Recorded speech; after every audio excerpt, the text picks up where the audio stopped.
गांव के एक छोटे से कस्बे शिवपुरी में एक परंपरागत परिवार रहता था, शर्मा परिवार। इस परिवार की मुखिया थी कमला देवी। उम्र लगभग 60 साल, घर की मालकिन, तीखे स्वभाव की और बेहद अनुशासन प्रिय। कमला देवी को पूरे गांव में खड़ूस सास के नाम से जाना जाता था। उनके बोलने का तरीका, उनका आदेशात्मक लहजा और सख्ती सबको डराता था, खासकर घर की बहुओं को। उनका बेटा अविनाश शहर में नौकरी करता था, एकमात्र बेटा, जिसकी शादी उन्होंने अपनी पसंद से गांव की ही एक पढ़ी लिखी लड़की स्नेहा से की थी। शादी के पहले ही दिन से कमला देवी ने स्नेहा को साफ कर दिया था, देख बहू, हमारे घर में बहू ऐसे नहीं रहती जैसे शहरों में टीवी पर दिखाते हैं। यहाँ के कुछ नियम कायदे कानून हैं और तू वही करेगी जो मैं कहूँगी। स्नेहा: जी मम्मी जी, मैं पूरी कोशिश करूंगी आपको कभी शिकायत का मौका ना मिले। पर स्नेहा ने मन ही मन ऐसा महसूस कर लिया था कि ये कोशिश आसान नहीं होगी। अब सख्ती की पहली झलक। सुबह 8 बजे उठना, नहाकर पूजा की तैयारी करना, फिर सारा घर का काम करना, नाश्ता बनाना और सास को चाय भी देना, ये सब स्नेहा के लिए नया था। एक दिन वह थोड़ी देर से उठी तो कमला देवी ने गरजते हुए कहा, आज पहली बार देर हुई है, इसलिए कुछ ज़्यादा नहीं बोल रही हूँ, लेकिन कल से अगर सूरज से पहले ना उठी तो समझ लेना मेरी बहू कहलाने लायक नहीं रहेगी। स्नेहा धीमे स्वर में, जी मम्मी जी। स्नेहा के आंखों से आंसू बहने लगे। अविनाश की चुप्पी भी उसे बहुत दर्द देती थी। अविनाश अपनी माँ का बहुत आदर करता था। उसने माँ को कभी टोकना नहीं सीखा था। जब स्नेहा ने उससे सास के व्यवहार के बारे में बात करी, तब अविनाश ने उसको यही समझाया कि मम्मी दिल की बुरी नहीं है, मम्मी बहुत अच्छी है। पर स्नेहा ने बोला कि मैं बहुत कोशिश करती हूँ कि उन्हें किसी चीज़ में कमी निकालने का मौका ना मिले। पर अविनाश ने यही कह के टाल दिया, माँ तो ऐसी ही हैं, पर उनका दिल साफ है, धीरे धीरे सब ठीक हो जाएगा, बस तुम सब्र करो। ये सब्र शब्द स्नेहा के लिए रोज़ की लड़ाई बन गया था, रोज़ की शिकायतें। कमला देवी हर दिन कोई ना कोई बहाना निकालकर स्नेहा को डांट देती। कभी रोटी गोल नहीं हुई, कभी चाय में चीनी ज़्यादा हो गई, लेकिन जो सबसे ज़्यादा चुभता था वो था उनका ताना देना। कमला देवी: शहरों की बहुएं बस दिखावा जानती हैं, संस्कार नहीं होते इनमें। हमारे ज़माने की बहुएं तो ससुराल में जान दे देती थी। स्नेहा: मम्मी जी, मैं सच में चाहती हूँ कि आप मुझसे खुश रहें। कमला देवी हंसते हुए: खुश? मुझसे खुशी की उम्मीद मत कर बहू, मैं तो अब तक किसी से खुश नहीं हुई। घर के दूसरे सदस्य। घर में एक बूढ़े बाबूजी भी थे, शांत, मौन और बस हर बात पर सिर हिला देते थे। वो कमला देवी के सामने कुछ नहीं बोलते थे, लेकिन स्नेहा की परेशानियां वो सब देख रहे थे। एक दिन उन्होंने स्नेहा से कहा, बाबूजी, बिटिया तू बहुत सहनशील है, भगवान तुझे शक्ति दे और एक दिन सब कुछ बदलेगा, तू ज़्यादा परेशान नहीं हो। ये सुनकर स्नेहा की आंखें भर आईं। बदलाव की पहली किरण। शादी के 6 महीने बाद स्नेहा को पता चला कि वो माँ बनने वाली है। ये खबर सुनकर पूरे घर में जैसे खुशी की लहर दौड़ गई, सिवाय कमला देवी जी के। कमला देवी: अब आराम ही आराम होगा बहू का, और घर का काम किसे करना होगा, सब मुझ पर ही छोड़ देगी अब। ये कहकर कमला देवी जी ने ताना मारा। स्नेहा ने शांत रहना सीखा था।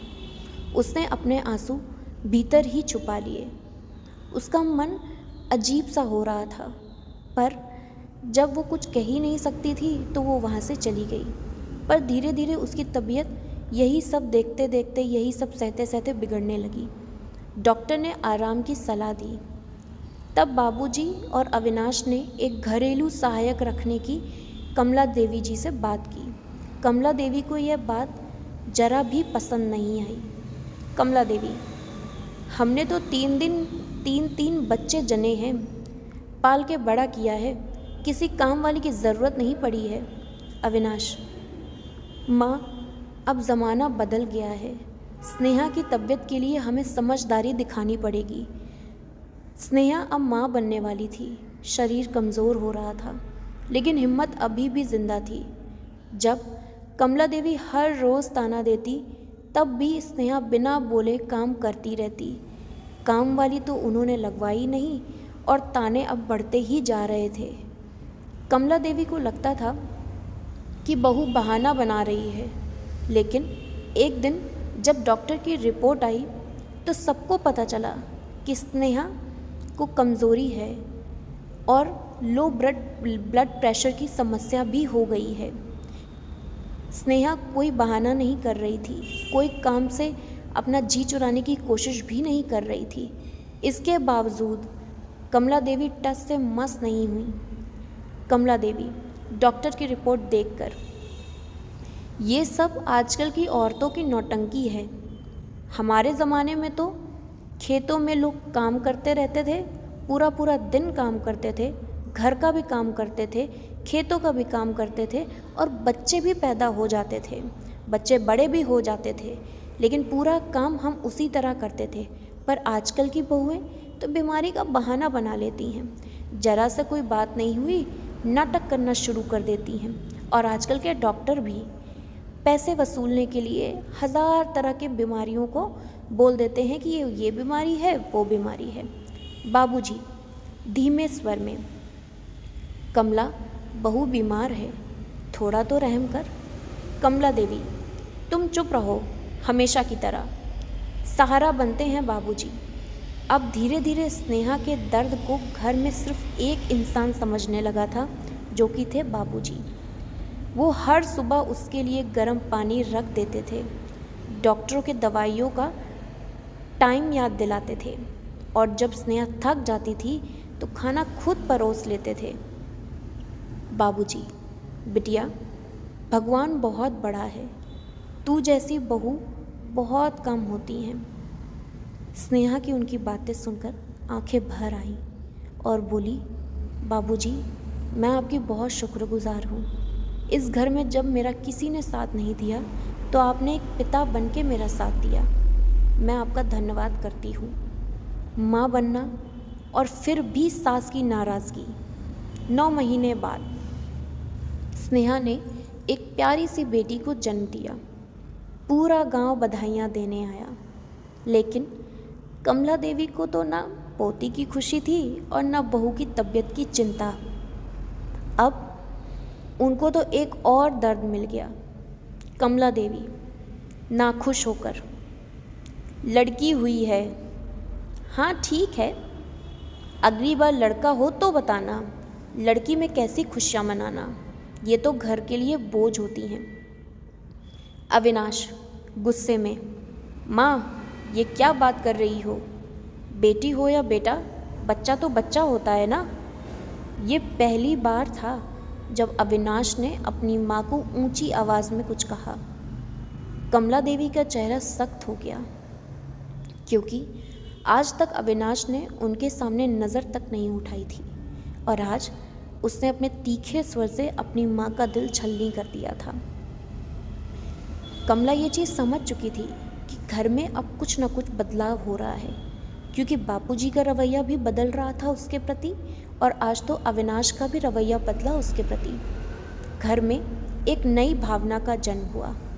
कुछ दिन बाद जब बच्ची थोड़ी बड़ी हुई और गोथलू की बेला में आंगन में खेल रही थी, तब वो अपने छोटे छोटे हाथों से दादी का आंचल पकड़कर बोली: बच्ची, दादी दादी आप मुस्कुराओ ना।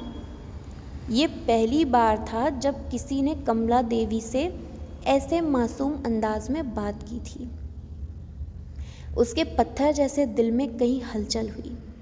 कमला देवी ने पहली बार उस बच्ची की तरफ देखा। उन्होंने देखा कि वो बच्ची उनको कितने प्यार से पुकार रही है। कमला देवी ने पहली बार उसको अपने गोद में उठाया, लेकिन जैसे ही उनको ये ध्यान में आया कि ये तो बच्ची है। उन्होंने अपना झट से आंचल छुड़ाया और कहा, जा माँ के पास, मेरे पास समय नहीं है इन खेलों का, मुझे परेशान मत कर। ऐसा कहकर कमला देवी वहाँ से उठकर आगे की ओर बढ़ गई। लेकिन उस रात वो बहुत देर तक सो नहीं सकी। वो यही सोच रही थी कि कैसे उस बच्ची ने उनका पल्लू पकड़ा, कैसे उन्होंने उसको गोद में उठाया और वो बच्ची उनको कितने प्यार से पुकार रही थी। यही सोच सोचकर वो पूरी रात नहीं सो पाई। गांव की महिलाएं और कमला देवी का भ्रम टूटना। एक दिन गांव की कुछ महिलाएं कमला देवी के घर आईं और स्नेहा की तारीफ करने लगी। पहली महिला ने कमला देवी से कहा, कमला बहन, आपकी बहू बहुत काम करती है, बहुत सहनशील है और बच्ची भी कितनी प्यारी है। कमला देवी ये सब सुनकर चुप रही। फिर दूसरी महिला ने, आजकल ऐसी बहुएं कहाँ मिलती हैं, तुम्हारा तो भाग्य है कमला। कमला देवी ने फिर से बिना जवाब दिए उनकी बात सुनी, लेकिन भीतर कुछ चुभा। उन्हें याद आया कि स्नेहा ने कभी उनका अपमान नहीं किया, ना ही कभी उनको जवाब दिया, ना ही कभी तीखे स्वर का उपयोग किया, ना ही कभी उनके सामने अविनाश से उनकी शिकायत की, ना ही किसी चीज़ में उन्होंने तर्क किया, बस चुपचाप सब सहा। फिर कुछ दिनों बाद बीमारी ने कमला देवी की आंखें खोल दी। एक शाम कमला देवी को तेज़ बुखार हो गया। वो बुखार इतना तेज़ था कि कमला देवी जी को लगा कि बस अब सब खत्म है। वो बिस्तर पर ही गिर गई। उनका बदन बहुत दर्द हो रहा था, घबराहट हो रही थी और कमज़ोरी ने उन्हें बिस्तर ही पकड़ लिया था। अविनाश शहर गया हुआ था और बापूजी भी लाचार थे। कोई उन्हें डॉक्टर के पास नहीं ले जा सकता था। ऐसे में जो आगे आई वो थी उनकी बहू स्नेहा। उसने सारी रात सास के सिर पर पट्टियाँ रखी, दवा दी, खाना बनाकर खिलाया और हर बार यही कहा, माँ जी आप जल्दी ठीक हो जाइए, आपके बिना घर अधूरा सा लगता है। कमला देवी ये सब बात सुनती रही। उसको बीमार हुए अब 3 से 4 दिन गुजर चुके थे, लेकिन कमला देवी की हालत में कोई सुधार नहीं आ रहा था। उनको ऐसा लग रहा था कि जैसे चीज़ें अब उनके पक्ष में नहीं हैं, उनकी तबीयत अब उनके पक्ष में नहीं है। तब कमला देवी की आंखों में आंसू आ गए। वो पल उनकी ज़िंदगी का सबसे बड़ा मोड़ बन गया। पहली बार उन्होंने बहू नहीं स्नेहा को अपनी बेटी कहा और उससे हर चीज़ की माफ़ी मांगी और उसको अपने गले से लगा लिया। फिर धीरे धीरे उनका बुखार थोड़ा थोड़ा उतरने लगा। कमला देवी जी ने धीरे से स्नेहा का हाथ पकड़ा, कमज़ोर आवाज़ में बोला, बहू नहीं, अब से तू मेरी बेटी है। स्नेहा हैरान रह गई। उसके कानों को जैसे विश्वास नहीं हुआ। वो सोचने लगी कि शायद कुछ तो अलग हुआ है, शायद भगवान ने उसकी सुन ली है। फिर कमला देवी आगे बोलते हुए, माफ़ कर दे बिटिया, मैंने तुझे बहुत सताया, बहुत ताने माने, बहुत कुछ बोला, पर तूने कभी किसी से शिकायत नहीं की मेरी। अगर तू ना होती तो शायद मैं ज़िंदा नहीं होती। तूने दिन रात मेरी सेवा की, दिन रात मेरे सर पे पट्टियाँ रखी, मैं तेरी शुक्रगुजार हूँ। फिर स्नेहा रोते हुए, मम्मी जी आप मेरी माँ हैं, जो कुछ भी हुआ सब बीत गया, अब हम नई शुरुआत करते हैं, हम नए सिरे से जीवन शुरू करते हैं। पूरा गांव इस बदलते रिश्ते का गवाह था। अब कमला देवी पूरी तरह बदल चुकी थी। वो अपनी पोती को गोदी में लेकर खेलती, स्नेहा के हाथ का खाना बड़े स्वाद से खाती और सबसे कहती, मेरी बहू सबसे अच्छी बहू है। उसने मेरा हर कदम पर साथ दिया। और आज से मैं ये सबको बताना चाहूँगी कि ये मेरी बहू नहीं है, ये मेरी बेटी है। और मैं भगवान से यही दुआ करूँगी कि हर किसी को ऐसी बहू दे, हर किसी को बहू के रूप में ऐसी ही बेटी मिले। ऐसा कहकर वो चुप हो गई। गांव की औरतें ये सब देखकर चौंक गईं।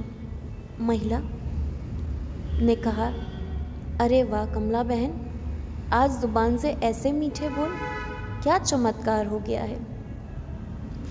कमला देवी अब थोड़ा मुस्कुराई और उस महिला की ओर उन्होंने देखा और बोली, जब इंसान को सही रिश्ता मिल जाए तो खड़ूस दिल भी पिघल जाता है। चलिए दोस्तों, ये आज की कहानी थी खड़ूस सास। मुझे लगता है कि आप लोग को ये सब पसंद आएगा, तो प्लीज़ अगर आपको पसंद आया है तो प्लीज़ हमारे चैनल कहानी वाले को लाइक करें, सब्सक्राइब करें। Thank you so much guys.